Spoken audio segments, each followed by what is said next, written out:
Estamos viviendo en un tiempo incierto, pero Dios ha dado luz al mundo en su profecía. Prepárate para escuchar el programa Historias Proféticas del Mundo con Álvaro de la Cruz. Todo nuestro contenido está disponible para reproducir y descargar desde nuestras cuentas, canales y perfiles desde las redes sociales, sitio web y plataformas. Usted nos encuentra en todos lados como la historia profética del mundo. Nos encuentra en Spotify, Google Podcast, Facebook, Instagram y TikTok. En YouTube, siga nuestro canal, dele me gusta a los videos y active la campanita de notificaciones para que le llegue de inmediato cualquier contenido que se vaya compartiendo. Nuestra página oficial en internet es www.lahistoriaprofeticadelmundo.com. Es diseñada y administrada por Sama, agencia de marketing digital, de la cual el poderoso Edinson Galván es el gerente. No dejen de pasar por nuestra página web, estamos constantemente compartiendo novedades. Después de 1840, cuando se marca el declive del Imperio Turco Otomano, arrancó por toda esa zona del mundo un auge afiebrado de los movimientos nacionalistas. Ajá, ¿y eso qué fue? Los movimientos nacionalistas, el nacionalismo, fue un proyecto fuerte de los estados vasallos, un clamor fuerte por parte de los estados vasallos del Imperio Turco Otomano por independizarse, por conseguir autonomía, por convertirse en países independientes, por no ser más pueblos o territorios dependientes de la élite. Esto cobró muchísima fuerza por todas estas décadas del siglo XIX, pero esto lo que provoca casi que inevitablemente es el empeoramiento del rechazo de las comunidades judías por todos esos países de Europa. Oye, pero ven acá, ven acá, ven acá, ven acá. Yo desde hace rato aquí en este relato estoy escuchando que a los judíos los expulsaron, que los sacaron, que los rechazan, que los mandan a volar a la porra, que no los quieren, que los sacan de un lado y ellos vienen y se meten al otro, pero al rato vuelven y les tiran los trapos a la calle y los dejan sin techo. Pero ¿y qué es todo este desprecio? ¿Y esto qué fue? ¿Que es que esta gente no se bañaba? ¿Tenían piojos o cuál era la vaina? ¿Acaso traían las 7 plagas o cuál era la cosa? Explíquenme bien esa ahí. Miren, en realidad era como una especie, como un cúmulo de varias cosas que a la hora de la verdad, por donde se les mirase, los judíos salían perdiendo. Que porque eran perversos, otros alegaban que porque mataron a Cristo y le negaban recalcitrantemente como Dios, acusándolo de hereje. Otros los miraban con miedo porque dizque los perseguía una maldición, que porque manejaban un modelo económico usurero y terminaban tumbando a la gente a donde llegaban. Pero la razón que cobraba más fuerza, dice toda esa gente que los terminaba echando, a mí no me crean, dice toda esa gente que los terminaba echando, los españoles, los ingleses, los franceses, los austríacos, bueno, sí, toda esa gente, ellos argumentaban que la influencia judía amenazaba su pureza legítima como raza en el intento de mantener unida la cepa de la cultura de nación. Pero qué cuento más rebuscado, porque ninguna de esas naciones, cuando se formó en sus orígenes, provenía de una sola cepa. Fueron el resultado del mestizaje de varias raíces, mejor dicho. Tanto que se las daban de puro y todos fueron una vez bárbaros. Tanto que se las creían y tiraban piedra. Entonces, en este contexto de que en ninguna parte podían estar porque representaban todas estas amenazas para la tierra donde llegaban, empieza a correr por los corredores y pasillos de Europa cierta preocupación. Un rumor empezó a circular de boca en boca de toda esta gente y la preocupación y el rumor era ¿y a dónde finalmente se va a terminar metiendo toda esta gente?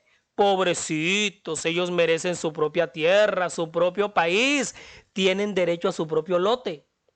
Entre las bocas que comenzaban a regar el comentario, a una se le ocurrió por decir, a ellos se les debe permitir armar su propio país, ahí mismito de donde lo sacaron, de la tierra de Palestina. Todo este bochinche se empezó a armar para mediados del siglo XIX y varias personalidades judías de élite, de influencia, la cosa no les pareció tan descabellada. Y la idea como que les empezó a rondar en la cabeza. Y ahí fue creciendo el asunto, y fue creciendo el asunto, y el asunto fue creciendo hasta que oficialmente los pronunciamientos al respecto finalmente se empezaron a hacer sentir. Y de entre esas primeras voces que se comienzan a sentir, sobresale la de un banquero británico proveniente de una familia italiana y judía de muchísima lana, que se movía en el mundo de las finanzas. Moses Montefiore. Se pegó el que viaje hasta la mismísima Palestina, oiga, porque quiso tener contacto frente a frente con las comunidades judías que allí habitaban y conocer su realidad y también sus condiciones y sobre todo mirar qué podía hacer por ellos. Esa labor filantrópica de Montefiore dio inicio al recontra conocido, famoso y polémico sionismo del Monte Sión, movimiento nacionalista y geopolítico que busca el establecimiento de un estado para los judíos en la antigua tierra de Israel. Y este movimiento es el que va a poner el primer ladrillo para que se llegue a fundar el estado de Israel, para que lo vayan sabiendo. Y si hasta aquí usted no fue al baño, pues ya mejor ni vaya, porque lo que se viene en este orden de eventos va a ser una cosa de locos. El sionismo va a levantar el vuelo y a finales del siglo XIX va a tomar un auge impresionante, porque ya no solamente será la voz de Montefiore la que se una a esta causa, van a ser muchísimas las voces que se van a incorporar en esta lucha. El capitán del ejército francés para esos años se llamaba Alfred Dreyfus, nacido en Alsacia, de origen judío. Este hombre, Dreyfus, fue acusado falsamente de entregar archivos confidenciales del gobierno a los alemanes. O sea, fue acusado de espionaje. Imagínense usted semejante acusación a las puertas de la Primera Guerra Mundial, Dios mío. La acusación era falsa, fue una jugarreta. Al tipo se la montaron re feo. Y adivinen por qué. Todo por ser judío. Y sigue la cosa contra esta gente, ola, es que no se cansa. Bueno, pues resulta que el caso Dreyfus, a mí desde niño ese caso me partía el alma cuando lo leía en las enciclopedias. Fue impresionantemente mediático. El cubrimiento de la prensa y los medios de comunicación fue de un tono escandalizante. A Dreyfus los tribunales militares lo condenaron a cadena perpetua, con unas pruebas absurdas y hasta inventadas, con testigos falsos. Mejor dicho, fue toda una orquestación predispuesta. Ese plan estaba bien hecho para montársela al pobre judío. Pues al hombre lo desterraron a la isla del diablo, así le decían. Lo humillaron públicamente, lo insultaron. Para que finalmente en 1906 un tribunal civil anulara el fallo declarando a Dreyfus inocente. Bueno, entre el mar embravecido de periodistas que siguieron de manera cercana el caso Dreyfus, sobresale la figura del húngaro, también judío, Teodoro Herzl. No, severo personaje les cuento. Herzl siguió el caso denunciando la evidente injusticia que se estaba cometiendo contra Dreyfus y declaró no descansar hasta ver la creación de un estado para los judíos, para que ya por fin pudieran descansar de tantos maltratos a los que habían sido sometidos a lo largo de todos los siglos. Y es que Herzl vivió una impotente indignación ante lo cometido en contra de Dreyfus, de Alfred Dreyfus.